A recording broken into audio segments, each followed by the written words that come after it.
Model of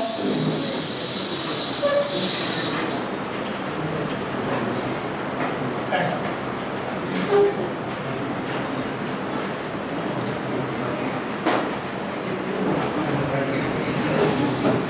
It was given in 1930। तो जो Bohr's model of atom है, मतलब रदरफोर्ड मॉडल जो था उसका प्रॉब्लम क्या था, क्योंकि एक प्रॉब्लम ये थी कि वो स्टेबिलिटी ऑफ एटम को एक्सप्लेन नहीं कर पा रहा था। जो सबसे मेजर प्रॉब्लम थी कि जब भाई रदरफोर्ड ने ये बोला था कि उस इलेक्ट्रॉन जो है वो न्यूक्लियस के अराउंड रिवॉल्व कर रहे हैं सर्कुलर ऑर्बिट में। नेसेसरी जब भी कोई चीज़ सर्कुलर ऑर्बिट में रिवॉल्व करती है, whenever anything revolves in a circular orbit, there must be a force which we call centripetal force towards the center। तो उसने बोला कि सेंट्रीपिटल फोर्स जो है वो electrostatic force of attraction between the nucleus and the electron provide कर रहा है और उसके कारण वो रिवॉल्व है। लेकिन प्रॉब्लम क्या आई, मतलब मेन इश्यू क्या आया कि भाई अगर फोर्स लग रहा है तो डेफिनेटली एक्सेलरेशन है, फोर्स है तो एक्सेलरेशन है, और एक्सेलरेशन है तो एक थ्योरी होती है इलेक्ट्रोमैग्नेटिक थ्योरी ऑफ मैक्सवेल कि जब भी चार्ज पार्टिकल एक्सेलरेट करते हैं वो एनर्जी रेडिएट करते हैं। तो अगर ये एनर्जी रेडिएट करेगा अपने मोशन में तो कुछ देर बाद इसकी एनर्जी खत्म होनी चाहिए और finally it should fall into the nucleus. जबकि और अगर वैसा हो गया तो मॉडल थॉमसन जैसा ही हो गया कि न्यूक्लियस जो बोले जो मेन एटम है वो पूरा का पूरा एक पॉजिटिव चार्ज का स्फीयर है और इलेक्ट्रॉन्स उसके अंदर एम्बेडेड है, पर ऐसा तो फिर है नहीं। तो ये इस बात को एक्सप्लेन नहीं कर पाया। प्लस और भी बहुत सी चीज़ें जो लाइन स्पेक्ट्रम और मिले हाइड्रोजन के, उनको भी वो एक्सप्लेनेशन कुछ मिला। तो बोर मॉडल जो है वो एक्चुअली कुछ पोस्टुलेट्स पे बेस्ड है, मतलब बोर्स का मॉडल बहुत ज़्यादा मैथमेटिकली प्रूवन मॉडल नहीं था। उसने कुछ पोस्टुलेट्स दिए, कुछ चीज़ें दी, कुछ ऑब्जर्वेशन किए और उनके हिसाब से जो हमने लास्ट टाइम बताया था मैंने कि लाइन स्पेक्ट्रम ऑफ हाइड्रोजन जो स्टडी किया गया था और रेडबर्ग ने जो स्टडी किया था उसने एक फॉर्मूला दिया था, वो फॉर्मूला हम डेराइव कर सकते हैं बोर्स के पोस्टुलेट्स को मानते हुए। तो अब बोर्स के पहले पोस्टुलेट्स लिख लेते हैं, समझ लेते हैं क्या क्या है। अच्छा, बोर्स मॉडल जो है सबसे हाइड्रोजन एप्लीकेबल किसके लिए है? एप्लीकेबल है फॉर हाइड्रोजन एटम एक तो, और hydrogen like species. Hydrogen like species का क्या मतलब?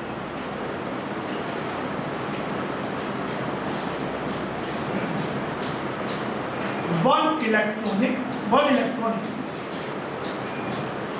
प्रोटॉन न्यूक्लियस के अंदर ज़्यादा हो सकते हैं, पर इलेक्ट्रॉन का नंबर जो है पूरे एटम में या जो भी हम बात कर रहे हैं उसमें एक ही होना चाहिए। तो हाइड्रोजन तो क्या है, न्यूट्रल में ही एक ही इलेक्ट्रॉन है। लेकिन जैसे लिथियम है, अब लिथियम में तो 3 इलेक्ट्रॉन है, तो लिथियम के लिए हाइड्रोजन एटम जो अभी हम बोर्स मॉडल पढ़ेंगे वो डायरेक्टली एप्लीकेबल नहीं है लिथियम के, तो इसमें 3 इलेक्ट्रॉन। इवन लिथियम प्लस के लिए भी एप्लीकेबल नहीं, क्योंकि इसमें 2 इलेक्ट्रॉन है। लिथियम 2 प्लस के लिए, तो इसमें 1 इलेक्ट्रॉन। अगर 3 में से 2 निकाल दिए तो क्या रहेगा, 1 ही इलेक्ट्रॉन है, तो इसमें 2।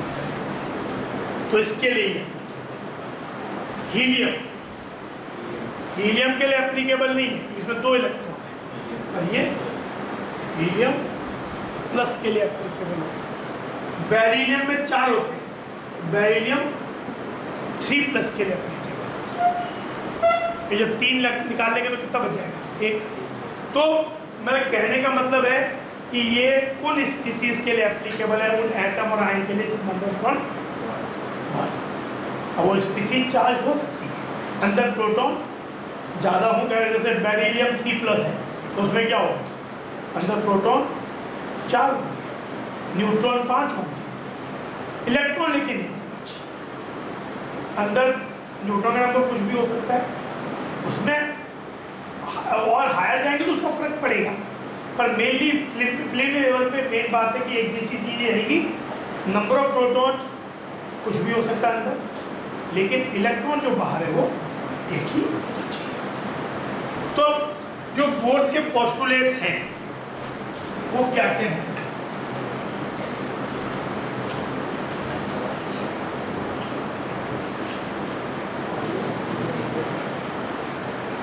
हाँ, Na+ होगा, Na+ नहीं होगा, Na+ तो क्या हो गया, Na+ में तो 10 इलेक्ट्रॉन हो गए,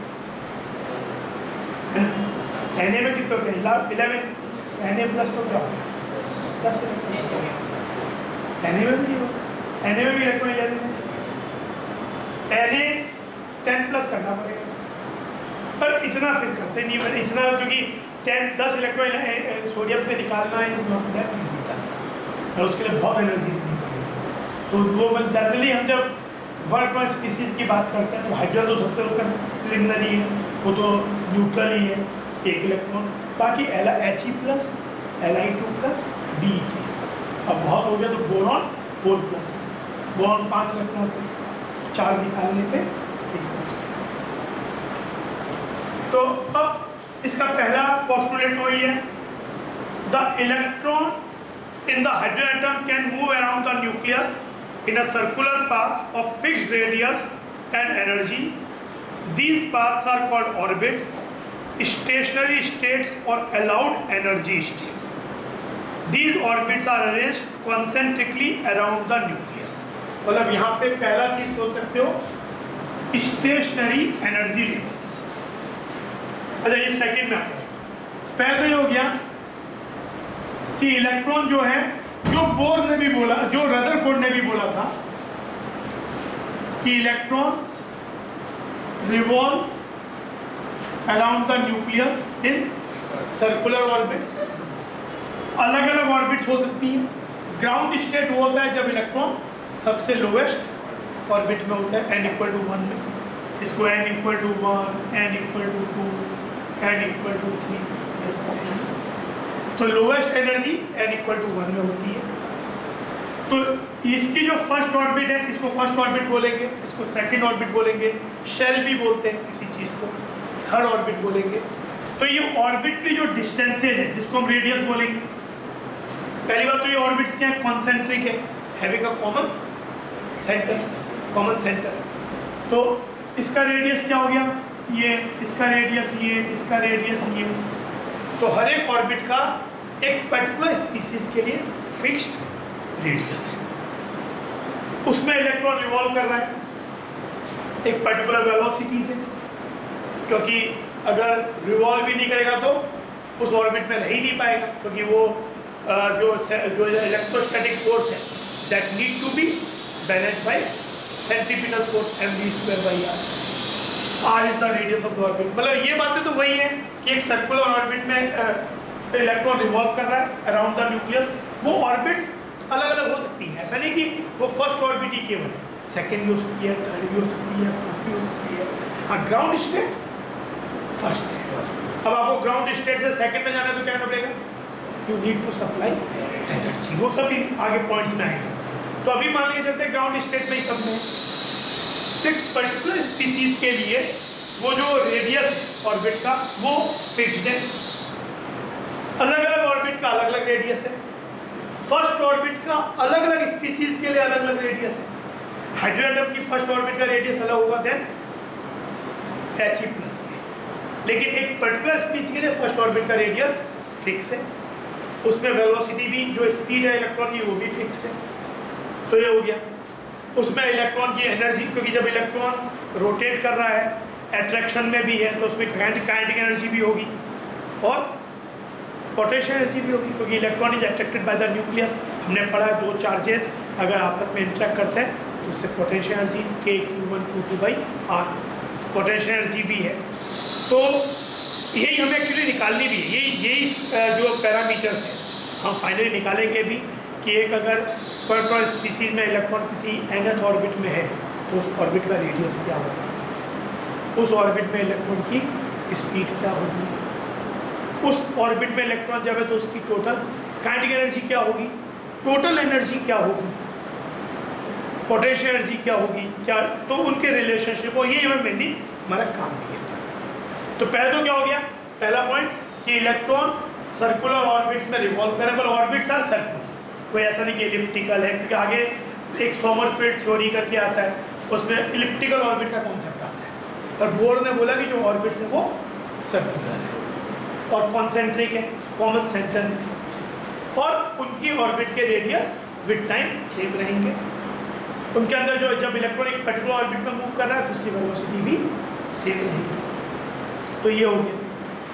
सेकेंड पॉइंट क्या है, स्टेशनरी, मतलब जो ये वाली बात तो देखा जाए तो रदरफोर्ड ने भी बोली थी, लेकिन सेकेंड प्रॉब्लम को जो कि रदरफोर्ड के संग हुई, उसने बोला था कि भाई इतना बोलने का, लोगों ने पूछा कि एनर्जी रेडिएट करना चाहिए इसको क्योंकि एक्सेलरेटेड है, तो बोर ने क्या बोला, एक कॉन्सेप्ट दिया स्टेशनरी एनर्जी लेवल्स।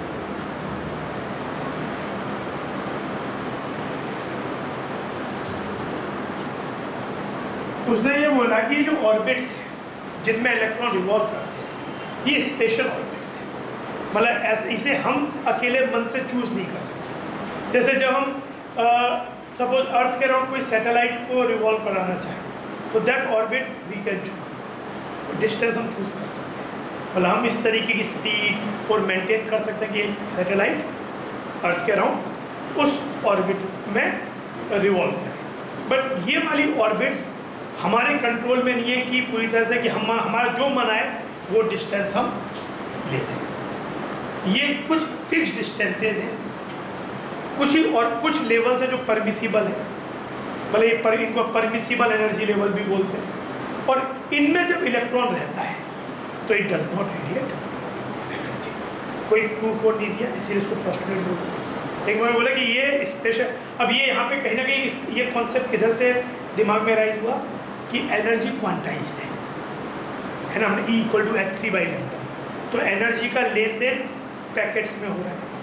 तो एनर्जी जो है, मतलब जो ये ऑर्बिट्स हैं इनमें जो एनर्जीज हैं, मतलब अगर एक हाइड्रोएटम है तो उसमें ऐसा नहीं है कि इलेक्ट्रॉन का जहाँ मन चाहे जिस एनर्जी के संग रिवॉल्व करना शुरू कर दे। There are some specified energies जो वो रख सकता है अलग अलग ऑर्बिट में, पर वो अलग अलग ऑर्बिट हमारे कंट्रोल में उनकी डिस्टेंस को सेलेक्ट करता नहीं, वो कुछ फिक्स्ड रूल के अकॉर्डिंगली कुछ फिक्स्ड एनर्जी लेवल्स है, और जब इलेक्ट्रॉन उन एनर्जी लेवल में है तो it does not radiate energy, मतलब वहाँ पे वो कह सकते हो लॉ अप्लाई नहीं।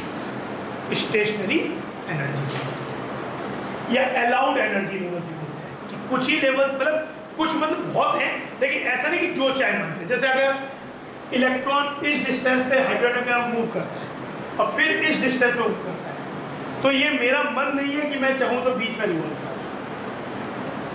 जैसे कि इलेक्ट्रॉन को यहाँ से यहाँ भेजना है, आगे जब फिजिक्स में आप पढ़ोगे तो इससे बहुत इंटरेस्टिंग क्वेश्चंस भी होते हैं। जैसे मान लो इलेक्ट्रॉन यहाँ पे है, अगर इसे यहाँ जाना है, जैसे जब ऊपर हायर जाएंगे ऊपर की तरफ एनर्जी बढ़ेगी। अभी जब एक्सप्रेशन ड्राइव होंगे तो समझाऊंगा भी उसका बढ़ने का क्यों बढ़ रहा है, कैसे बढ़ रहा है, लेकिन जैसे जैसे वो आगे जाएंगे एनर्जी बढ़ती है। और सबसे पहले जब ये एटम के अट्रैक्शन से बाहर हो गया तो वो इनफाइनाइट पे पहुंच गया, इनफाइनाइट एनर्जी लेवल पे, जहाँ पे वो एटम के न्यूक्लियस के अट्रैक्शन से बाहर हो गया, अनबाउंड हो गया। और जब अनबाउंड हो गया तो उसकी एक्चुअली अभी हम निकालेंगे कि एनर्जी, हम जब टोटल एनर्जी निकालेंगे ऑर्बिट्स में तो if you find that total energy is negative. Negative का बात कोई इंडिकेट करेगा अंदर अट्रैक्शन। तो किसी भी एनर्जी लेवल पे जाए एनर्जी बढ़ेगी पर एनर्जी नेगेटिव ही रहेगी। हाँ, पर नेगेटिव वैल्यू की मैग्नीट्यूड कम होता जाएगा। तो नेगेटिव वैल्यू हम जानते हैं कि अगर उसका मैग्नीट्यूड कम हो जाए तो वैल्यू क्या होगी, बड़ी। -1 इज ग्रेटर देन -5। तो आपकी माइनस जो नेगेटिव वैल्यू, हर ऑर्बिट में एनर्जी नेगेटिव ही है, अगर नेगेटिव नहीं है तो क्या होगा, बाउंड ही नहीं है, न्यूक्लियस से बाउंडेड ही नहीं है, वो तो फ्री हो जाएगा। इलेक्ट्रॉन रिवॉल्व कर रहा है न्यूक्लियस का अट्रैक्शन में। Negative energy total is an indication of attraction, वो फ्री नहीं है। हाँ, लेकिन जैसे आप यहाँ से यहाँ आप गए, ये पोस्टुलेट में भी आता है कि अगर मुझे हायर एनर्जी लेवल पे ले जाना है तो मुझे, जैसे मुझे 1 से 2 पे ले जाना है, तो मुझे कितनी एनर्जी सप्लाई करनी पड़ेगी, E2 माइनस E1। अगर इस लेवल की एनर्जी E2 है 2 की और इसकी 1 है, तो मुझे सप्लाई करनी पड़ेगी E2 माइनस E1। अब मान लो E2 माइनस E1 की वैल्यू 10 है, सपोज 10 इलेक्ट्रॉन वोल्ट है, पर मैंने सप्लाई किया 6 इलेक्ट्रॉन वोल्ट। तो ऐसा नहीं है कि ये इलेक्ट्रॉन बोलेगा ठीक है भाई 6 लेके मैं कुछ ऊपर चले जाता हूँ, फिर 4 दे देना, फिर और ऊपर चले जाऊँगा। Either it will take this much energy and go to the second, और इट विल रिजेक्ट, क्योंकि ये बीच में रह ही नहीं सकता, वो उसका अलाउड एनर्जी लेवल ही नहीं। उसके बाद वो रह सकता है थर्ड में, उसका पर्टिकुलर कुछ डिस्टेंस होगा तो उसमें रह सकता है, फिर फोर्थ में। ऑर्बिट्स बहुत है, लेकिन ये कुछ रूल से गवर्न होंगी और उनके अलावा वो कहीं नहीं रह पाएगा। उनके अलावा वो आप एनर्जी दोगे भी इन बिटवीन तो एक्सेप्ट ही नहीं करेगा, वो जा आ इनके बीच में ही अपना ट्रांजिशंस कर सकता है। जब वो हायर से नीचे आता है तो एनर्जी रेडिएट होती है, क्योंकि वो एनर्जी यूज़ करेगा, और अल्टीमेटली हायर जाने के बाद इलेक्ट्रॉन फाइनली लोअर आता ही है, क्योंकि सबकी इच्छा क्या है, to keep itself in lowest energy state which is most stable state. तो आपने एनर्जी सप्लाई कर दी तो ऊपर चला गया, लेकिन आते समय लेकिन ऐसा भी, जैसे आपके पास 5 है, 5 पे, तो 5 में अगर इलेक्ट्रॉन है तो आते समय हो सकता है वो 5 से 4 आए, 4 से 3 आए, 3 से 2 आए, 2 से 1 आए, ये भी एक तरीका हो सकता है, या डायरेक्टली 5 से 1 आ जाए। अच्छा, जो भी एक ट्रांजिशन करेगा उतना डिफरेंस ऑफ एनर्जी का एक रेडिएशन एमिट होगा, जो कि हमको हमें पढ़ेंगे आगे, लाइन्स और जो मिले वो यही समझेंगे। लेकिन अगर इलेक्ट्रॉन, जैसे बहुत से एटम आपके पास है और सब इलेक्ट्रॉन 5th ऑर्बिट में, तो आप होने के बाद ये पता कर सकते हो कि एक्चुअली कौन सा ट्रांजिशन है। यू कैन नॉट मतलब सर्टेन नहीं हो सकते कि अगर 5th ऑर्बिट में है तो आने वाला जब वो जंप करेगा तो 4 में करेगा या 3 में करेगा, ये मतलब प्रोबेबिलिटी थ्योरी से चलेगा। हाँ, अगर आपके पास सपोज 10/20 एटम्स का सैंपल है, तो आप ये जरूर कह सकते हो कि इतने एटम में आप जितने भी चीज़ सोच रहे हो, 5 से 4, 5 से 3, 5 से 4 आके 4 से 3, तो आप तो करीबन 10-12 केसेस सोच रहे हो, तो 10/20 एटम्स हैं, तो बाई प्रोबेबिलिटी कोई ना कोई एटम ने तो हर तरीके का चीज़ दिया ही, तो हम ये मान लेते हैं कि सब चीज़ें मिल जाएंगी। पर आपके सपोज एक ही एटम है, तब आपके पास तो कोई, तो जैसे आपके पास सोच रहे हैं कि एक एटम आपके पास है जिसमें इलेक्ट्रॉन 4th ऑर्बिट में पहुंच गए, तो कोई पूछे आपसे कि मिनिमम ट्रांजिशंस कितने हो सकते हैं और मैक्सिमम कितने हो सकते हैं। मिनिमम हो सकते हैं 4 से सीधा 1 आ जाए, E4 माइनस E1, और मैक्सिमम होगा पता नहीं, पर अगर आपके मन माफिक बात चले तो क्या हो सकता है, 4 से 3 पे आया, आराम से रेस्ट किया, तो एक रेडिएशन एमिट हो, E4 माइनस E3, फिर 3 से 2 पे आया, हो सकता है 3 के बाद फिर सीधा 1 आ जाए, ये भी हो सकता है। लेकिन आप अगर मैक्सिमम कोई पूछे तो आप बोलेंगे भाई मैक्सिमम अगर एक एटम मेरे पास है तो, और 4th ऑर्बिट में, तो 4 से 3, 3 से 2, 2 से 4, तब मुझे कितने रेडिएशंस मिलेंगे, 3 डिफरेंट फ्रिक्वेंसी के, डिफरेंट वेवलेंथ के रेडिएशंस, E4 माइनस E3 वाला, E2 minus E3 minus E2 वाला, और E2 माइनस E1 वाला। पर मिलने में E4 माइनस E1 भी सीधा मिल सकता है, मिलने तो सब पॉसिबल है। पर नंबर ऑफ सैंपल एटम में, सैंपल में बहुत से एटम्स हैं, तो यूजुअली ऐसा ही होता है। अगर आप even if you are dealing with nanogram, picogram, still you have million और बिलियन एटम्स, तो आप ये मान सकते हो कि ये जो 10-12 सिनेरियोज हैं, कहीं ना कहीं कोई ना कोई तो हो ही गया। क्वेश्चन ऐसा आएगा कि जैसे अगर आपके पास 4th ऑर्बिट में और काफ़ी सैंपल ऑफ एटम है, तो कोई पूछे कितने मैक्सिमम डिफरेंट वेवलेंथ आ सकते हैं, तो आप क्या क्या सोचोगे। अगर सबके सब एटम 4th ऑर्बिट में, तो जब वो डी एक्साइट होंगे, उसको बोलते हैं डी एक्साइटेशन, तो डी एक्साइड होंगे तो क्या क्या मिल सकते हैं? 4 से, पहले 4 से 3, 4 से 2। अच्छा, जो 4 से 3 एटम जाएगा वो वाले से 4 से 3 नहीं मिलेगा, किसी और से मिलेगा। आपका सैंपल ऑफ एटम्स है, तो किसी ने 4 से 3 दिखाया, तो किसी ने सीधा 4 से 2 दिखा दिया, किसी ने 4 से। फिर जो 3 में आया, 3 से 2, 2 से या 3 से 1, और फिर 1। तो ये अगर आपके पास एक सैंपल ऑफ एटम्स है जिसमें electron in the 4th orbit, 4th orbit को 3rd एक्साइटेड स्टेट भी कहते हैं। ग्राउंड स्टेट क्या हुआ? 1, first excited state 2, second excited state 3, 4th orbit मतलब 3rd एक्साइटेड स्टेट। तो इसमें इलेक्ट्रॉन कितने, इसमें कितने रेडिएशंस निकल सकेंगे? अच्छा, ये क्या हुआ? ट्रांजिशंस हुए। इन ट्रांजिशन से जो रेडिएशंस निकलेंगे, एमिशन होंगे, उनकी एनर्जी क्या होगी? E4। अभी ये सब में फॉर्मूला बनाएंगे हम लोग कि En कैसे निकालेंगे, ये सब निकलेंगे अब, पर पहले मैं जब लॉजिक समझा रहा हूँ। E4 माइनस E3, तो 4 से 3 में आया तो जो एनर्जी कम हुआ वो एक रेडिएशन के फॉर्म में, इलेक्ट्रोमैग्नेटिक रेडिएशन के फॉर्म में निकलेगा। तो this energy difference will be equal to Hc या H। तो ये एमिशन निकला जिसकी वेवलेंथ कुछ है, और ये वेवलेंथ किस ट्रांजिशन की है? 4 से 3 की। ऐसे ही this E4 minus E3 will be, E4 minus E2 will be Hc by another lambda, अलग एनर्जी का। ये तो 6 डिफरेंट वेवलेंथ के मैक्सिमम रेडिएशंस निकल सकते हैं। आपके एटम है कितने? लेट्स से 10⁹ एटम्स हैं, पर अगर सबके सब 4th ऑर्बिट के अंदर है इलेक्ट्रॉन, तो उनसे जब वो डी एक्साइट होंगे तो मैक्सिमम कितने रेडिएशंस निकल सकते हैं? मैक्सिमम 6। बहुत से रिपीट होंगे बार बार, भाई 10 एटम है वो 4 से 1 ही दे रहा है, पर मैक्सिमम आपके पास यही सिनेरियो हो सकता है। एक फॉर्मूला भी होता है इसके लिए कि अगर nth ऑर्बिट में इलेक्ट्रॉन है और वो हायर ऑर्बिट है, नंबर ऑफ, और एक सैंपल ऑफ एटम्स है, तो number of radiations of different wavelength that can be emitted is n-1। आप एक तरह से देखो, इस सम अगर आप जैसा इसको देखो, ये 1, ये 2, ये 3, 1 + 2 + 3। जब 4th ऑर्बिट में तो सम क्या हुआ? 1 + 2 + 3। 5th ऑर्बिट में होगा तो सम क्या होगा? 1 + 2 + 3 + 4। nth ऑर्बिट में होगा तो सम क्या होगा? 1 + 2 + 3 + 4 + n-1। आपने अगर एक फॉर्मूला पढ़ा हो सम ऑफ नेचुरल नंबर्स का, कि अगर आपके पास ये होते हैं नंबर, इसका सम क्या होता है? ये एक AP है, AP के फॉर्मूले से भी निकाल सकते हो। ये वैसे पढ़ा होगा सम of natural n+1/2।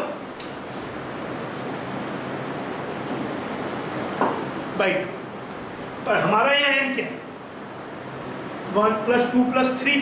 4th orbit में तो 3, 5th में है तो 4 तक जाएगा, n में है तो सब किसका आया? 1 + 2 + 3 अप टू n-1। तो मेरा n क्या हो गया? इस फॉर्मूले में जब ये n है तो ये n लिया, पर अगर यहाँ मैं n-1 कर दूँ तो मुझे n क्या लेना पड़ेगा? n-1। तो ये तो लास्ट टर्म तो ये है ना, n-1 + 1/2 यानी n-1/2। तो ये फॉर्मूला, सीधा फॉर्मूला भी याद रखो कि अगर nth ऑर्बिट में है और उससे जो एमिशंस होंगे, मैक्सिमम पॉसिबल डिफरेंट फ्रीक्वेंसी या डिफरेंट वेवलेंथ के radiations will be n-1/2। 4th orbit में था तो कितना? 6 आया, 4 -1/2 कितना आ गया? 4 × 3/2 6।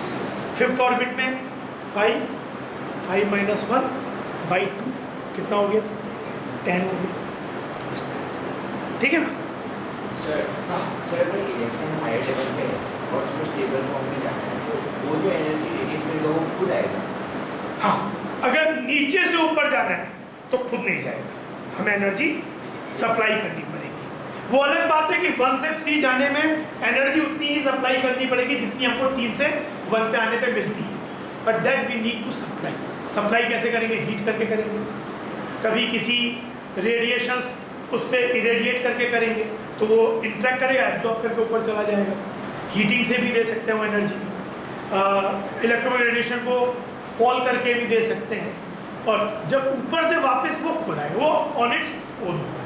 लेकिन नीचे से ऊपर जाना, एनर्जी सप्लाई करना हो तो सप्लाई करना पड़ेगा। नीचे से ऊपर ऑन इट्स ओन नहीं होगा, लेकिन ऊपर से नीचे खुद आएगा, ठीक है ना? तो ये हुआ। तो अब देखो पहला पॉइंट क्या हुआ कि सर्कुलर ऑर्बिट में रिवॉल्व करता है, कॉन्सेंट्रिक ऑर्बिट्स हैं, उनके रेडियस फिक्स रहते हैं, वेलोसिटी उसमें इलेक्ट्रॉन की फिक्स रहती है, ये सब चीज़ें हो गई। सेकंड आया जो सबसे इम्पोर्टेंट बात है, स्टेशनरी एनर्जी लेवल, कि ये जो स्पेशल एनर्जी लेवल्स हैं, इनमें जब इलेक्ट्रॉन रहता है तो electron does not radiate energy. जब तक वो उस ऑर्बिट के अंदर है तब तक एनर्जी रेडिएट नहीं करेगा। इट ओनली रेडिएट और absorb energy when it changes its orbit. Orbit change करेगा तो एनर्जी चेंज करेगा, ऊपर जाएगा तो आपको देनी पड़ेगी, नीचे आएगा तो रिलीज होगी।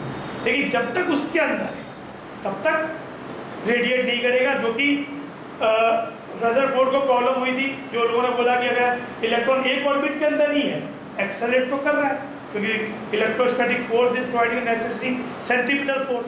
सेंट्रीपिटल फोर्स है तो सेंट्रीपिटल एक्सेलरेशन है, एक्सेलरेशन तो चार्ज पार्टिकल एक्सेलरेट कर रहा है, तो उसको एनर्जी रेडिएट करनी चाहिए। तो उसने उस पोस्टुलेट दिया कि नहीं ये स्पेशल ऑर्बिट्स है, इसमें ये चीज़ थ्योरी अप्लाई नहीं होती। हाँ, आप जो चाहे ऑर्बिट नहीं रख सकते। Allowed energy levels and which are stationary. Allowed energy level क्या सजेस्ट कर रहा है कि they are some specific orbits, it is not the orbit you can choose कि मेरा मन करे कि हाइड्रोजन एटम इतने डिस्टेंस पे रिवॉल्व करे इलेक्ट्रॉन, या चलो कुछ चेंज करके क्या मैं उसको बदल सकता हूँ, मैं नहीं बदल सकता। तो एक चीज़ होगी। फिर ये वाली बात होगी कि जब इलेक्ट्रॉन ऊपर जाएगा तो एनर्जी एब्जॉर्ब करेगा equal to difference of the energy levels, higher minus lower, उतना एब्जॉर्ब करना पड़ेगा। जब डी एक्साइट होगा तो उतना ही जो दो के बीच में डिफरेंस है उतना एमिट होगा in the form of electromagnetic radiation. एक और इम्पॉर्टेंट पॉइंट आया जो उसने ऑब्जर्व किया, और उसने मतलब वो भी एक पोस्टुलेट ही था, उसको उसका रीजनिंग उस समय इतना नहीं मिल रहा था कि कहाँ से आ रहा है उसका रीजनिंग। हम जब डी ब्रोई कॉन्सेप्ट पढ़ेंगे, डी ब्रोई वेवलेंथ का, वहाँ पे थोड़ा सा लॉजिक आएगा। पर इस रूल को बोलते हैं Bohr's quantization of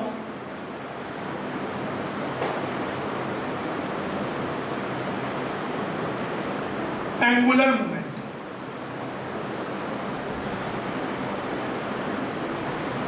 bourse quantization of angular moment. अच्छा, एक इससे पहले चीज देखो, ये वाली बातें सब हो गई कि इलेक्ट्रोस्टैटिक फोर्स प्रोवाइड करेगा।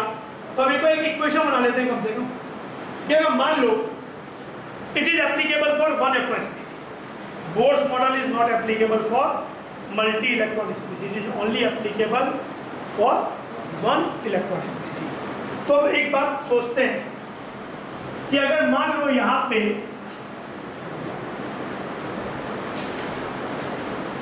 जेड प्रोटॉन्स हैं,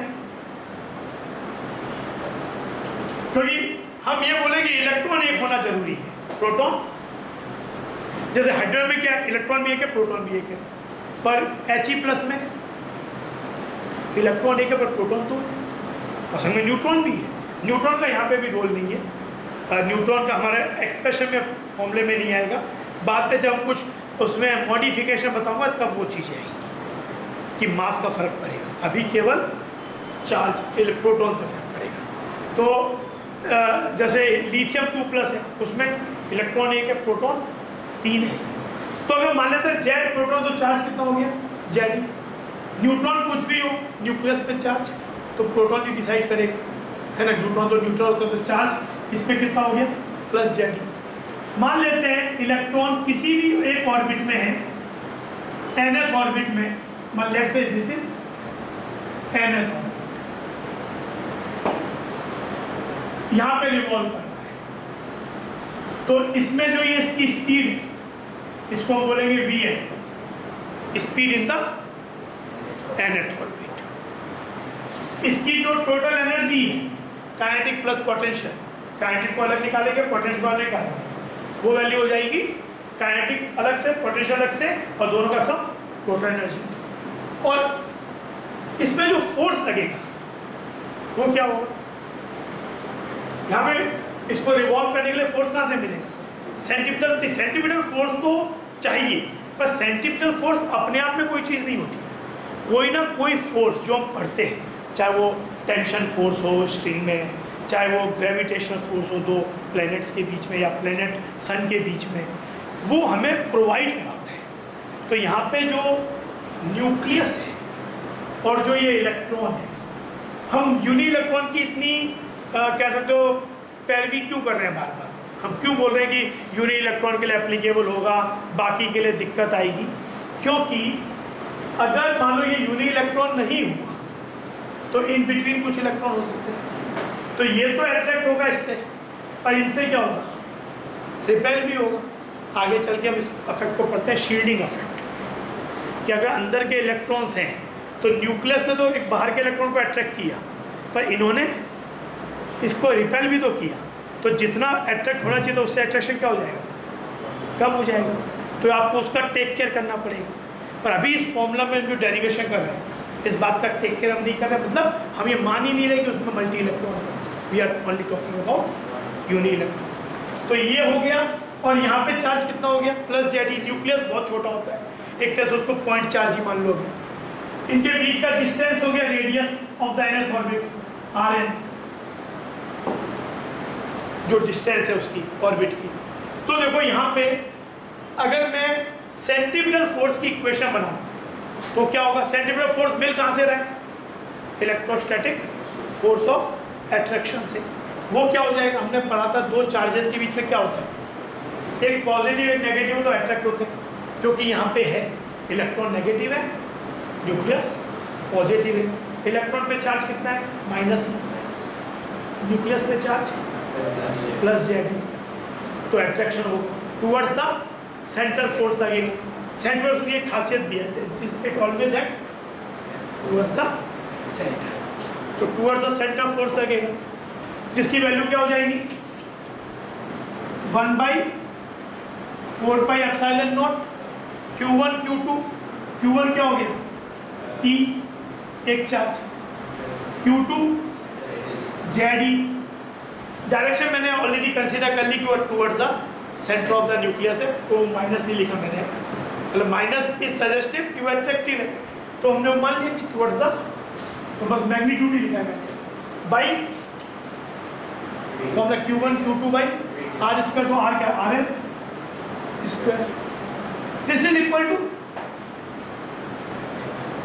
सेंट्रल फोर्स की वैल्यू क्या होती है, mass of the particle, speed of the particle का स्क्वायर बाई रेडियस, m जो कि इलेक्ट्रॉन का मास है, Vn स्क्वायर मतलब speed of the electron in the nth orbit. अभी अगर किसी ने फिजिक्स में सेंट्रल, वैसे सर कभी तुम लोग 9-10 में नहीं पढ़ा है इसमें, और नहीं भी पढ़ा है तो मान के चलो कि ये जो फोर्स होता है सेंटीमीटर, उसकी वैल्यू होती है, अभी सर्कुलर मोशन ऑफ फिजिक्स में पढ़ोगे तो आएगा चीज़, पर अभी कुछ चीज़ हमें पहले ही पढ़े तो क्या करें, तो ये फोर्स सेंट्रल फोर्स कहलाता है, it is equal to mass v square speed square by radius, mv square by. एक आपके पास ये रिलेशनशिप, माइनस को इग्नोर नहीं किया, माइनस को हमने अल्टीमेटली तो हमें ये वाला फोर्स सेंटर है जो कि इस अट्रैक्शन फोर्स से मिल रहा है, तो हमें एक इक्वेशन बनानी है, इक्वेट करना है, तो माइनस यहाँ जस्ट इस बात का रिप्रेजेंटेटिव था कि वो फोर्स अट्रैक्टिव है, तो हमने डायरेक्शन तो ऑलरेडी कंसीडर कर ही ली, तो वो मैग्नीट्यूड से हाँ, अगर दोनों जैसे दोनों नेगेटिव है दोनों पॉजिटिव है तो प्लस प्लस मल्टीप्लाई भी पॉजिटिव है, माइनस प्लस भी, माइनस माइनस भी पॉजिटिव है, ठीक है। तो ये हो गया, तो ये आपका एक इक्वेशन जो कि हम डेरिवेशन में यूज करेंगे, एक इक्वेशन जो हम डेरिवेशन में यूज करेंगे। अब एक बात ये भी आती है, जैसे ये अगर केवल यही इक्वेशन, जैसे जो अर्थ सन सिस्टम है या कोई अर्थ सैटेलाइट सिस्टम है, उसमें इक्वेशन भी उसमें ये वाला फोर्स आएगा, gravitational force, G mass of earth, mass of satellite, distance between earth centre and satellite R square equal to mass of satellite V square by R. पर यहां पे ये जो इक्वेशन है अकेली है, यहाँ पे वो जो अभी हम पढ़ेंगे ये बोर्स क्वांटाइजेशन, ये एप्लीकेबल नहीं है। तो आप यू कैन सेलेक्ट, जैसे आपने एक आर सेलेक्ट किया, ये तो फिक्स है, जो आपको आपने एक सैटेलाइट का मास, एक सैटेलाइट लिया जिसका मास है, आपको चाहिए एक पर्टिकुलर आर, तो you can select a particular V. तो earth mass earth satellite system में you can select your radius and accordingly you can select your speed. लेकिन ये चीज़ यहाँ पे अलाउड इसलिए नहीं है कि इसके संग एक रिलेशन और होल्ड करना पड़ेगा संग संग में, जो कि ग्रेविटेशन वाले केस में नहीं है। पर यहाँ पे ये रूल क्या कहता है कि जिस ऑर्बिट में इलेक्ट्रॉन रिवॉल्व कर रहा है उस ऑर्बिट में एंगुलर मोमेंटम, जैसे आपने एक टर्म पढ़ी होगी मोमेंटम, मोमेंटम तो होता है mass into velocity.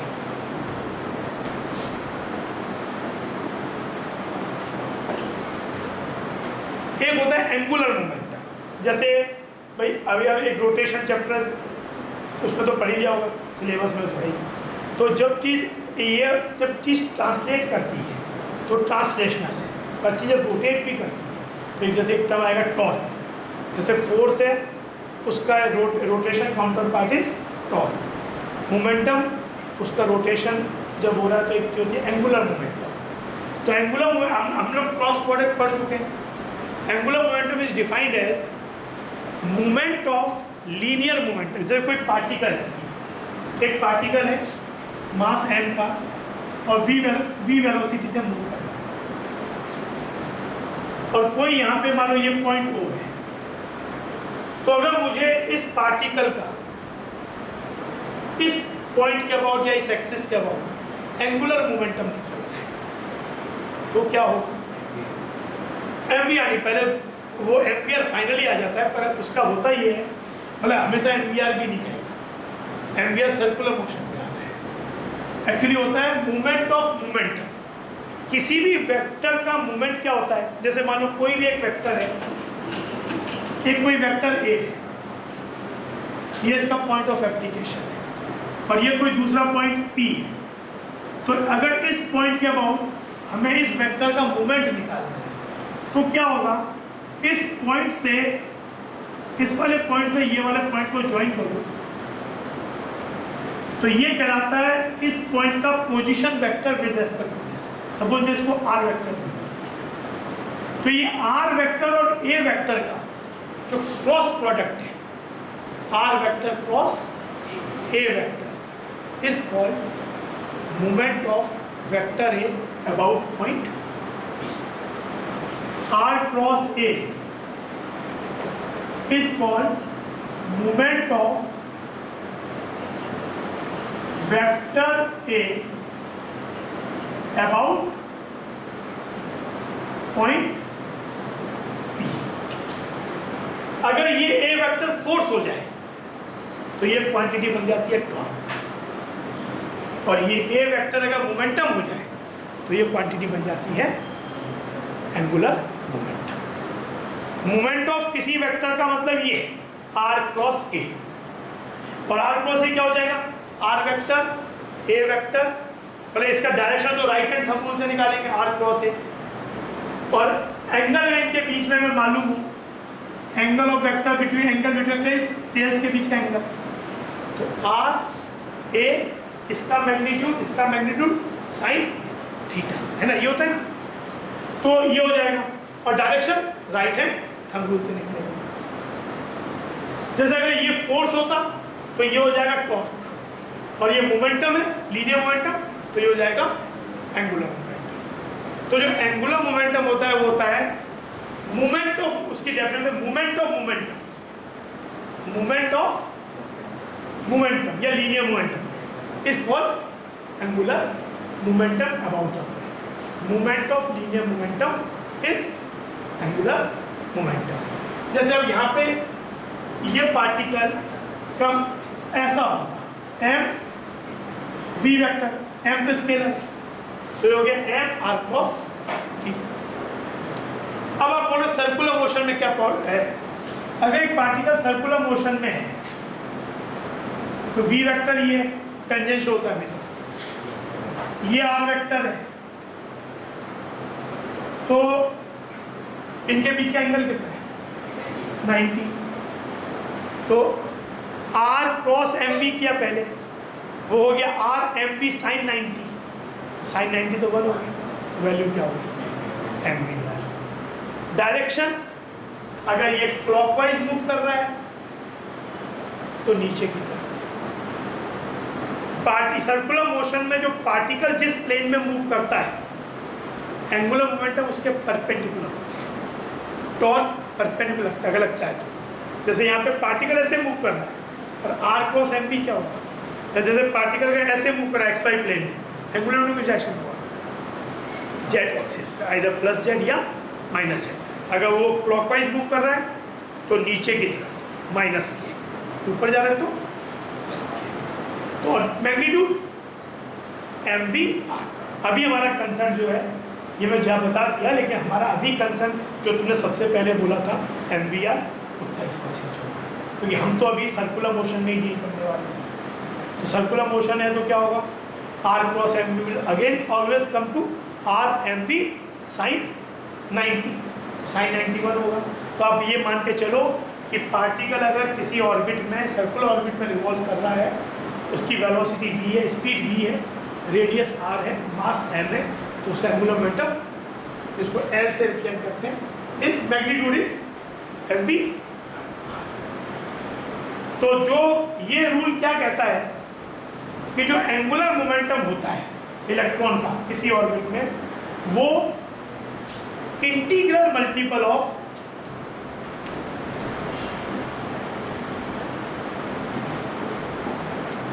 h/2π, integral multiple of h/2π। ये आपने जब डायमेंशन क्वेश्चन अगर किए हो तो एक बार क्वेश्चन बहुत आता है कि h के डायमेंशन निकालो। h के डायमेंशन वही होते हैं प्लैंक कांस्टेंट के जो एंगुलर मोमेंटम के होते हैं। h has the moment, angular dimension क्या होंगे? ये आपने कहीं ना कहीं क्वेश्चन आया हो जब डायमेंशन पढ़ रहे हो। तो h का देखो ये मोमेंटम है kg मीटर पर सेकेंड, और मोमेंट एंगुलर मोमेंटम क्या हो गया? kg मीटर स्क्वायर पर सेकेंड। आप चाहे तो इस वाले फॉर्मूले से निकाल लो, और नहीं तो आप h कहाँ से निकाल सकते हो? इक्वल टू hc/λ, पर डायमेंशन आपके h has the dimension as angular momentum has. तो ये हो गया mvr इक्वल टू nh/2π। इसका क्या मतलब? अब ये देखो जो अलाउड एनर्जी लेवल की हम बात कर रहे हैं कि हर ऑर्बिट अलाउड नहीं है भाई। एक तो ये रिलेशन तो ठीक है, ये तो होना ही चाहिए, पर संग संग उस ऑर्बिट में ये होना चाहिए कि जैसे फर्स्ट ऑर्बिट कौन सी अलाउड होगी? फर्स्ट ऑर्बिट वो अलाउड होगी जिसमें फर्स्ट वाला n = 1 हो गया, यानी h/2π हो गया। तो फर्स्ट ऑर्बिट वो अलाउड है जिसमें mass of electron, speed of electron and radius of orbit, इन तीनों का प्रोडक्ट h/2π के। सेकंड कौन सी ऑर्बिट अलाउड होगी? मास ऑफ इलेक्ट्रॉन, उस ऑर्बिट में स्पीड, उस ऑर्बिट का radius equal to 2h/2π। Third orbit 3h/2π, मतलब स्पीड और r ऐसे एडजस्ट हो कि 3h/2π एंड सो। इसने पोस्टुलेट ही दिया था बोर्ड ने। ये बात बोर मतलब कह सकते हो उसी समय आइंस्टाइन भी थे उसी समय में, तो उनसे बात भी की थी कि ऐसा कुछ चीज़ आ रहा है पर समझ में नहीं आ रहा कि आप कहाँ से आए। मतलब कुछ एक्सपेरिमेंटल ये भी जो एंगुलर मोमेंटम आ रहा है वो इस प्लैंक कांस्टेंट के मल्टीपल में आ रहा है, लेकिन लॉजिक नहीं समझ में आ रहा। तो आइंस्टाइन उस समय उस बात का ज़्यादा आंसर नहीं दे पाया था, लेकिन फिर डी ब्रॉई जो था उसने कुछ चीज़ डिस्कवर की। अच्छा, Einstein was a binding force during that time, कि जिसका भी जो होता था कि एक बार कोई प्रॉब्लम तो मत्था वहाँ टेक को देंगे, कुछ ना कुछ शायद अच्छी बात बता दें। तो जब डी ब्रॉई ने लेटर में अपनी प्रॉब्लम की, हमको भी कोई बात मिल रही है, तो जब डी ब्रॉई वेवलेंथ पढ़ेंगे तो उस बात से यहाँ वाला प्रूफ ये चीज़ हमें मिलेगा, M V R equal to N H by two. अभी प्रूफ पे नहीं जाएंगे और बाद में इसका प्रूफ भी करेंगे डी ब्रॉई कॉन्सेप्ट को यूज़ करते हैं। तो अभी बस इतना है कि M V R equal to M V N R N, speed of the electron in the nth orbit, speed of the radius of the nth orbit equal to. कभी एक बार क्वेश्चन इस तरीके के आते हैं कि angular momentum of the electron in the Bohr's orbit.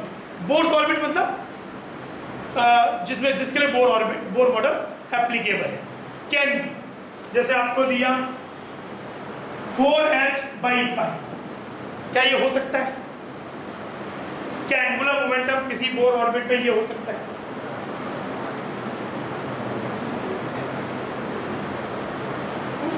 To multiply 8h/2π, तो 8 orbit में होगा, हो सकता है। पर कोई बोले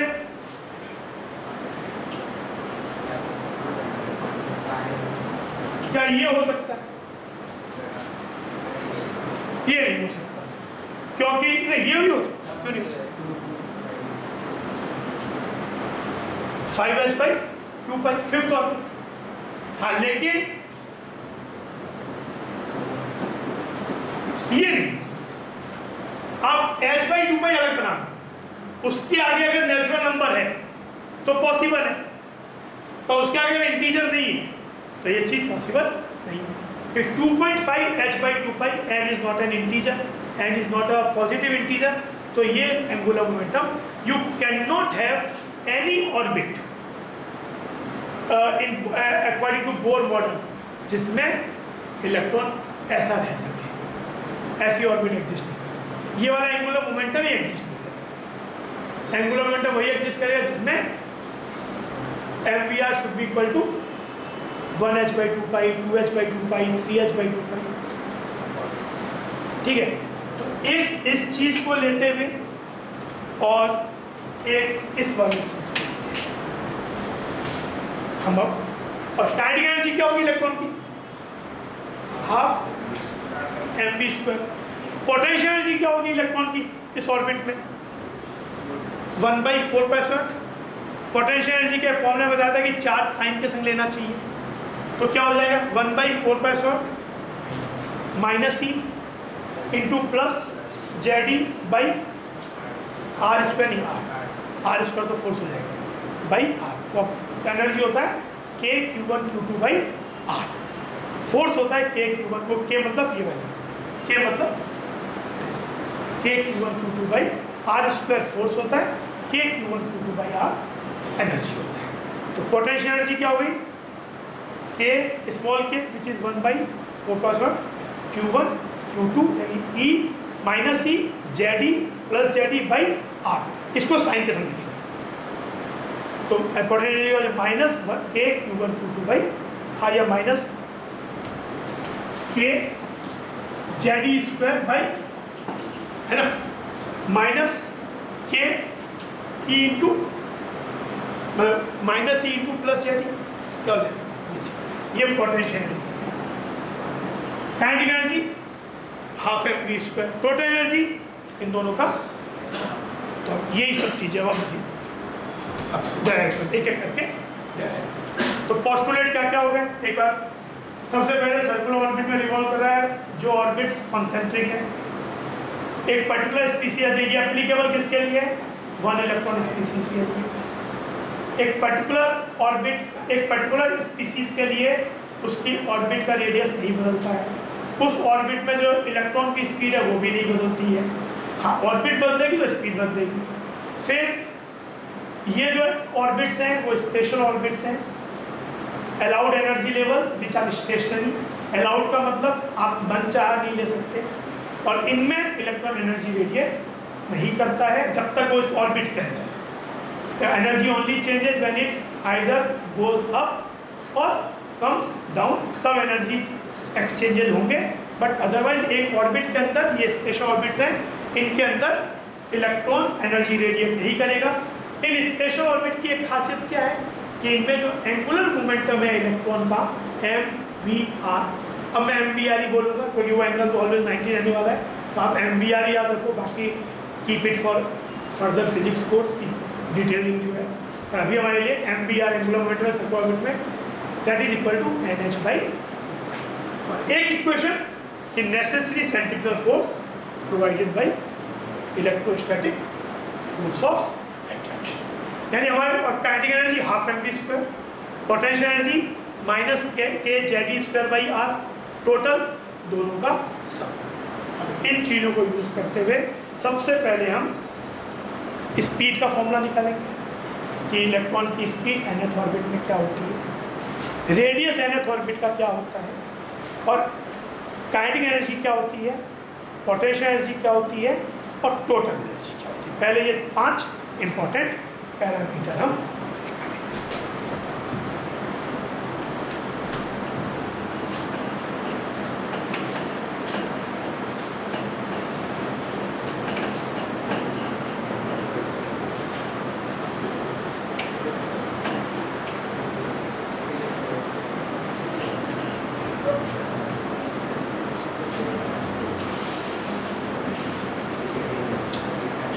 अगर ये न्यूक्लियस है 1 इलेक्ट्रॉन स्पीसीज का, जिसमें प्रोटॉन जेड है तो जेड ही चार्ज हो गया इसका, ये ऑर्बिट्स है n = 1, n = 2, n = 3, ये मान लेते हैं।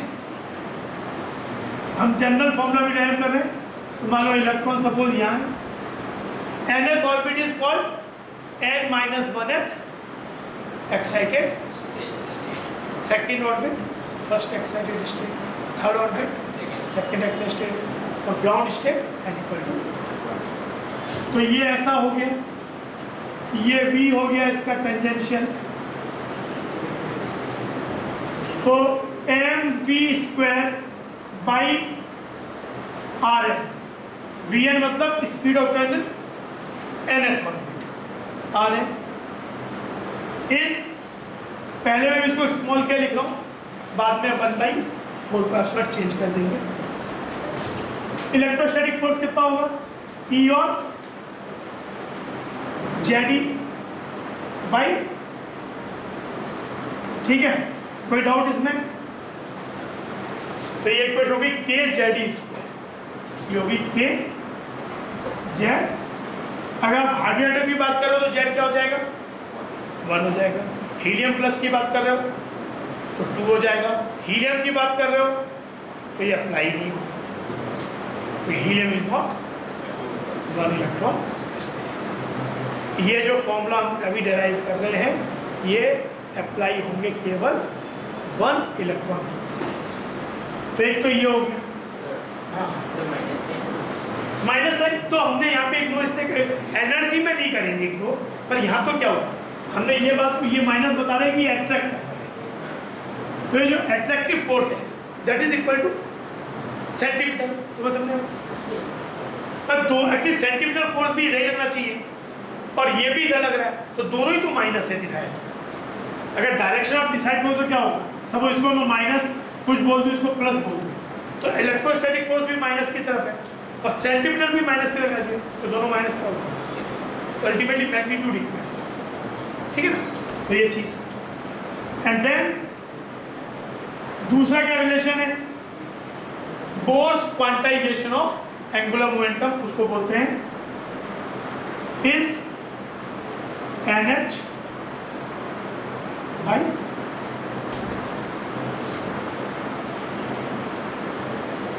पहले इन दोनों से ही काम करते हैं, V और R यहीं से आ जाएगा। अगर मुझे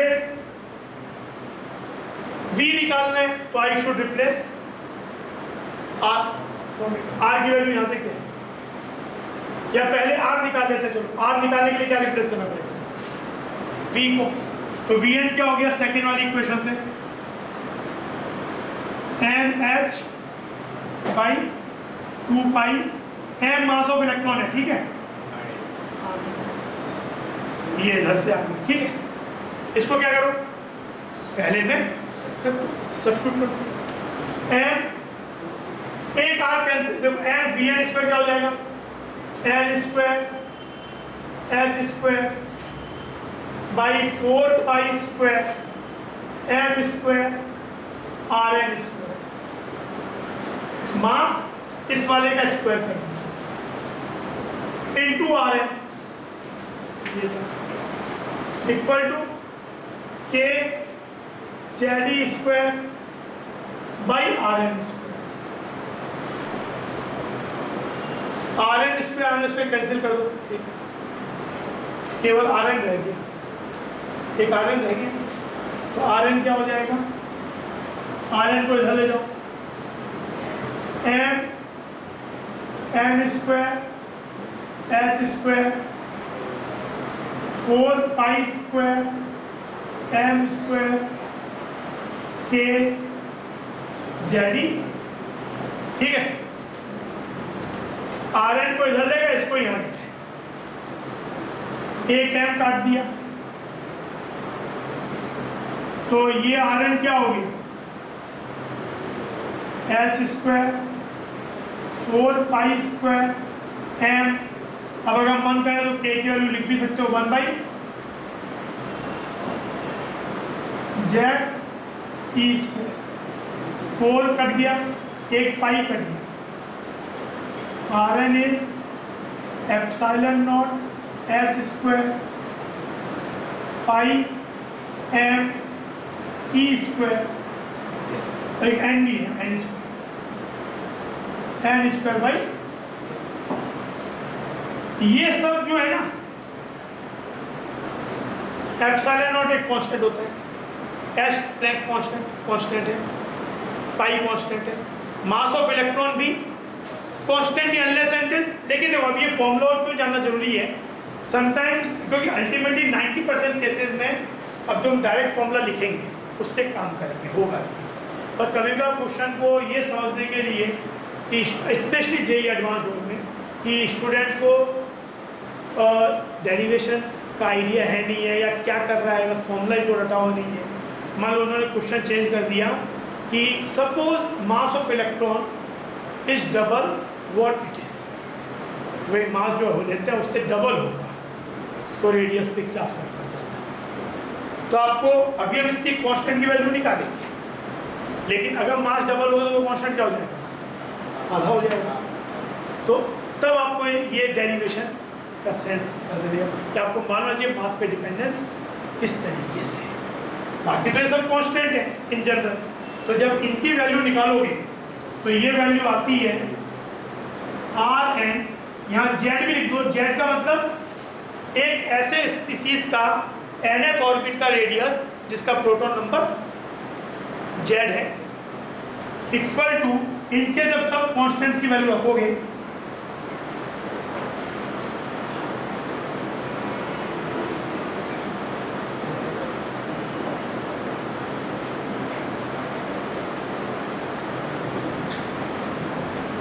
.529, ये सब जब कांस्टेंट रखोगे, एप्सिलॉन नॉट की वैल्यू, h की वैल्यू, उसका square, pi, mass of electron, charge of electron का square is charge on electron उसका स्क्वायर, तो ये वैल्यू ऐसी आएगी 0.529 इंटू 10⁻10 आएगी, 10⁻10 क्या होता है 1 एंगस्ट्रॉम, तो हमने इस और आगे n square by z,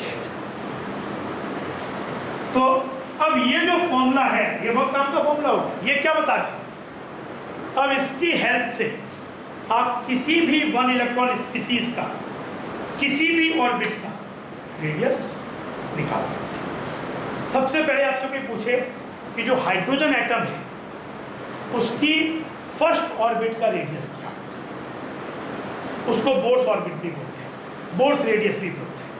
for hydrogen atom first orbit radius is also known as Bohr's radius, usually represented by a0। इसको तो अगर हाइड्रोजन एटम है तो z क्या हो गया 1, और फर्स्ट ऑर्बिट है तो n क्या हो गया 1, तो r कितना हो गया 0.529, यानी first orbit of hydrogen atom का रेडियस कितना होगा 0.529 एंगस्ट्रॉम। कोई मुझे third orbit of hydrogen atom का रेडियस कितना है, ये 3 हो जाएगा, Z1 ही रहेगा, तो 9 टाइम्स ऑफ दिस। कोई पूछे Li2 प्लस आयन का फोर्थ ऑर्बिट का रेडियस क्या होगा, तो यही फॉर्मूला हम भी लगेगा 0.529, फोर्थ ऑर्बिट मतलब n = 4 यानी 16 हो गया n स्क्वायर। Z कितना लेंगे, Li2 प्लस के लिए Z की वैल्यू कितनी है, Z के कितने लिथियम के कितने प्रोटॉन होते हैं 3, लिथियम के 3 इलेक्ट्रॉन थे न्यूट्रल में। Li2 प्लस हमने किया क्योंकि हमको इलेक्ट्रॉन एक चाहिए, तो Li2 प्लस किया, पर प्रोटॉन तो 3 ही रह जाएंगे, तो Z = 3, He प्लस का Z 2, Be3 प्लस का Z 4, तो बस Z1 3 रखा Li2 प्लस के लिए, N 4 रखा, तो this into 16/3 is the radius of fourth orbit of Li2 plus. तो अब किसी भी 1 इलेक्ट्रॉन स्पीसीज का किसी भी ऑर्बिट का रेडियस इस फॉर्मूले से निकाल सकते हो, till they make a hypothetical question कि suppose mass of electron double हो जाए या ट्रिपल हो जाए, तो फिर आपको इस कांस्टेंट को अकॉर्डिंगली बदलना पड़ेगा, क्योंकि तब आपको ये वाले फॉर्मूले की याद आएगी। अब फिजिक्स और में कभी कभार सीधे ये चैप्टर आपका जो है फिजिक्स में भी ये क्वेश्चन बहुत फ्रिक्वेंटली आते नहीं है, वहाँ पे ये केमिस्ट्री में तो यूजुअली डायरेक्ट फॉर्मूला से ही काम चल जाता है और उसी को पूछते हैं, इतना मतलब उस पर नहीं पूछना चाहते हैं कि आप प्रूव और करो, लेकिन फिजिक्स में क्वेश्चन ही आपका इस तरह से आएगा कि आपको फॉर्मूला डराइव करके ही कुछ चीज़ मिलेगी। तो ये जो डेरिवेशन बता रहे हैं उसको दिमाग में अच्छे जगह डेरिवेशन समझ में आ गया, मतलब आपका फिजिक्स का भी काम हो जाएगा। केमिस्ट्री में भी कभी कभार रेयरली जॉब कर सकती है, पर फिजिक्स में तो ये ब्रेड एंड बटर, तो मतलब वहाँ पे डायरेक्ट फॉर्मूला जेई एडवांस के पेपर में तो लगता है, कुछ ना कुछ करा के आपसे एक्सपेक्ट करेंगे कि आप डराइव चीज़ यही है, लेकिन दे वांट कि आपको डायरेक्टली डेरिवेशन से। तो ये हो गया। अब इसको ये वैल्यू कहलाती है A0। तो R and Z एक फॉर्मूला याद रख लो, NZ का मतलब nth orbit of 1 electron species whose atomic number is Z. For hydrogen Z will be 1, for He plus Z = 2, for Li2 plus Z = 3, for Be3 plus Z = 4। इससे ज़्यादा जरूरत नहीं पड़ता, बाकी तो आपके मन मर्जी जो भी होगा। नाइट्रोजन एटम का बनाया जाए तो उसमें क्या हो जाएगा, 7 इलेक्ट्रॉन है, 6 प्लस कर लो, पर usually He plus Li2 plus और बहुत हुआ तो B3, उससे ज़्यादा नहीं। A0 n square by Z, where A0 is 0.529, ठीक है। अच्छा, इसको अगर हम, और ये वाला फॉर्मूला, ये इससे आप ये ध्यान रखो कि जो A0 है वो inversely proportional to mass of electron है, और चार्ज ऑफ इलेक्ट्रॉन के स्क्वायर के इनवर्सली है। कभी ऐसा हो जाए कि जो चार्ज ऑफ इलेक्ट्रॉन हम मानते हैं वो ये ना होके हुआ क्वेश्चन वो यहाँ से स्टार्ट किया कि मुलिकन ने जो एक्सपेरिमेंट किया था उसने charge of electron 3.2 calculate 3.2 × 10⁻19 calculate किया होता, तब बताओ first orbit of hydrogen atom का ऑर्बिट रेडियस क्या होता। तब आपको ये मालूम होना, तब आप ये यूज़ नहीं कर सकते हैं, क्योंकि ये इलेक्ट्रॉन पे कैसे डिपेंड कर रहा है, चार्ज का स्क्वायर। चार्ज डबल हो गया तो ये 1/4 हो जाएगा, यानी जो कांस्टेंट है उसका वैल्यू 1/4 होके आपका रेडियस निकलेगा, ठीक है ना, हाइपोथेटिकल क्वेश्चन। तो वहाँ पे it becomes very important that you know how you have reached this. अच्छा, अब आगे का बात करें, V निकालो। V कैसे आएगा, R तो निकल ही चुका है, इसी में लगा दो। जो हमने यहाँ लिखा था Vn equal to NH 2πm Rn, ये तो एक बार जो हमने यहाँ डायरेक्ट कहते हैं epsilon naught H square N square pi M E square, तो mm कट गया, एक H भी कट गया, एक N भी कट गया, एक पाई भी कट गया, तो E square 2 epsilon naught H Z by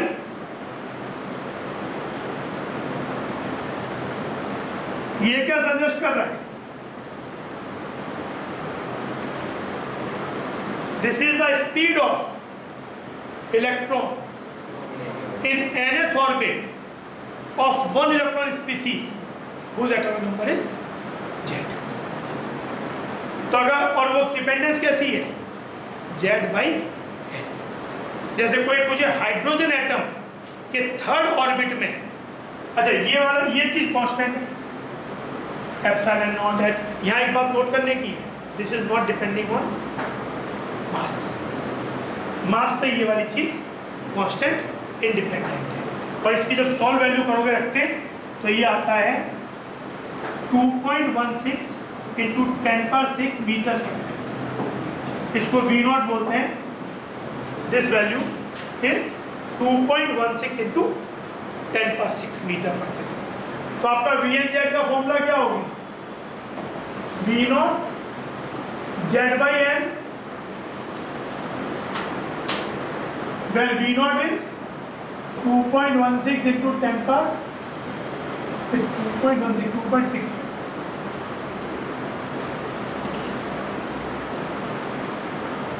2.65 into 10 power 6 meter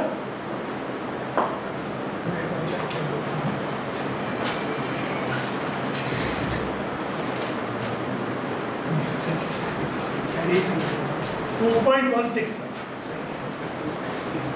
65 यहाँ से 2.165 है 2.165 इंटू 10⁻6 मीटर पर सेकेंड। कोई पूछे what is the speed of the electron in the third orbit of He plus ion. Third orbit of He plus ion में जो electron revolve हो रहा होगा उसकी स्पीड क्या होगी? तब 2.165 इंटू 10⁻6 जेड क्या हो जाएगा? He की बात हो रही है 2, He प्लस की बात हो रही है, इसलिए बोर थ्योरी इज एप्लीकेबल।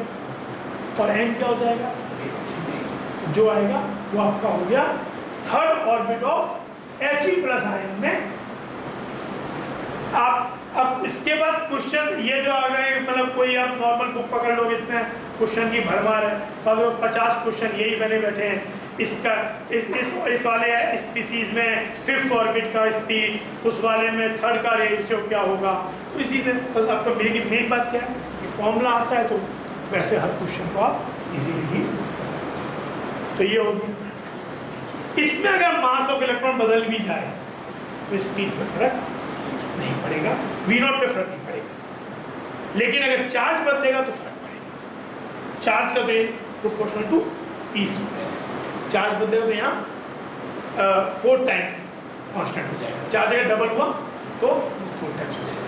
अच्छा यहाँ पे देखो, for same species for same jet जैसे जैसे n बढ़ेगा स्पीड कम होगी। और फॉर सेम n, मान लो कि आप सेकेंड ऑर्बिट की बात कर रहे हो पर स्पीसीज अलग ले रहे हैं, तो जितना जेट ज़्यादा होगा उतनी स्पीड ज़्यादा होगी for same orbit. Second orbit of He plus में स्पीड ज़्यादा होगा then second orbit of hydrogen atom. ठीक है ना? जेट ज़्यादा, सेम ऑर्बिट में स्पीड ज़्यादा, और सेम एटम में जैसे जैसे n बढ़ेगा स्पीड या कहीं का पूछते हैं, अगर ये हो गया speed of, this is speed and radius. अच्छा, कोई आपसे पूछे एक पर्टिकुलर स्पीसीज के लिए, वन इलेक्ट्रॉन स्पीसीज के लिए या हाइड्रोजन एटम के लिए V/n का कर्व कैसा होगा?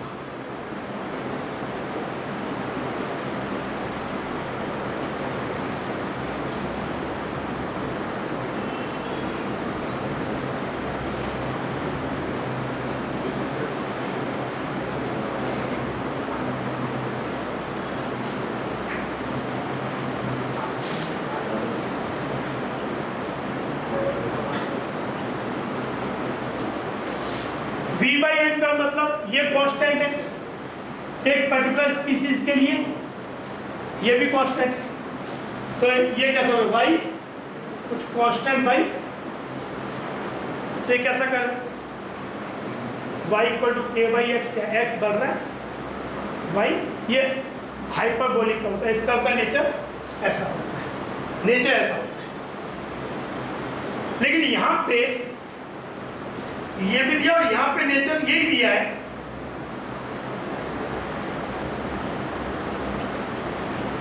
वैसे तो अगर केवल ये वाला दिया, ऐसा नहीं दिया है तो ये सही है, लेकिन इन दोनों में ये ज्यादा करेक्ट है। क्यों?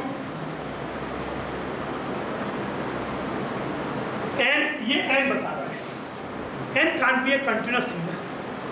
n क्या है?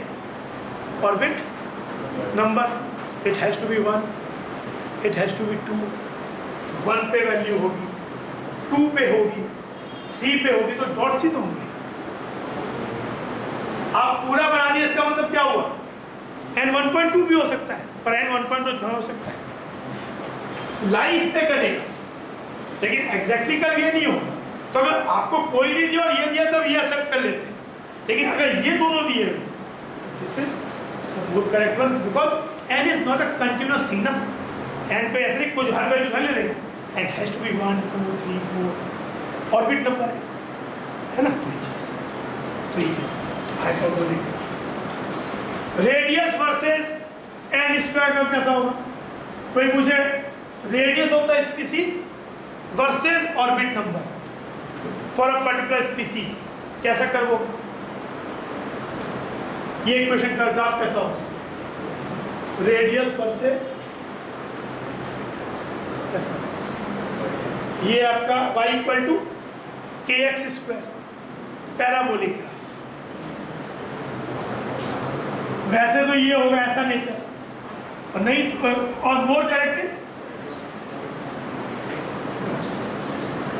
y वर्सेस ये क्या होगा? रेडियस वर्सेस n स्क्वायर, नहीं रेडियस वर्सेस n बोला तो वह y equal to kx square, पर मैंने x को n स्क्वायर ले लिया, इसका मतलब क्या हुआ? Now your x variable is not n, it is n square. तो इक्वेशन क्या बन जाएगी? ये y, ये k और ये x, n square has become x। तो ये ग्राफ कैसा होगा? लीनियर। तब ये ग्राफ n स्क्वायर भी कुछ वैल्यूज ही होंगी, 1 स्क्वायर 1, 2 स्क्वायर 4, यानी 1 होगा 4 होगा 9 होगा, पर तब ग्राफ नहीं होगा। ये बात समझो, अगर आपसे ग्राफ पूछा जाए कि v versus radius versus n, तो मतलब हुआ n को x लिया आपने, तो a0/z कांस्टेंट हो गया, ये y के x स्क्वायर, ऐसा ग्राफ हो गया। और आपसे अगर ये पूछा जाए r वर्सेस n स्क्वायर, तो ये ग्राफ हो गया। अब आपने n स्क्वायर को x वेरिएबल ले लिया, ये ग्राफ हो जाएगा y इक्वल टू kx। इस ये कर्व पैराबोलिक इस नेचर का है, और ये वाला linear y equal to kx का स्ट्रेट लाइन। अब वो अलग बात है कि n और n स्क्वायर दोनों ही कंटिन्यूअस नहीं है इस सिनेरियो में, क्योंकि they are representing orbit number. तो यानी यहाँ पे n की वैल्यू क्या होगी? 1 2 3, इधर n स्क्वायर क्या होगा? 1 4 9, ठीक है। बट कभी कभार ये भी दिया हुआ होता है, मतलब ऐसा नहीं है कि हमेशा वो डॉट सी दिया होगा, कभी कभार आपको कर भी दे देगा। तो फिर अगर दो कोई चॉइस नहीं है तो ये सब। तो ये आपका हो गया स्पीड एंड रेडियस, आज हमने डेराइव कर लिया। नेक्स्ट क्लास में अभी एग्जाम है, नेक्स्ट क्लास में हम लोग जो है उसमें इसका जो एनर्जी है, काइनेटिक एनर्जी, इन सबको डेराइव करेंगे।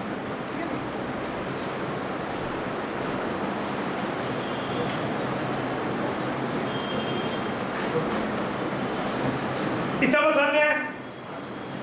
डेरिवेशन इन्हीं क्यों से होगा, उसमें एक दो चीज़ आ जाएंगी कि एनर्जी, काइनेटिक एनर्जी क्या, half M P square, potential energy minus K Z square by R, और total energy kinetic energy plus. तो ये तीन चीज़ें हम क्लास में डेराइव करेंगे, फिर आगे बढ़े क्वेश्चन।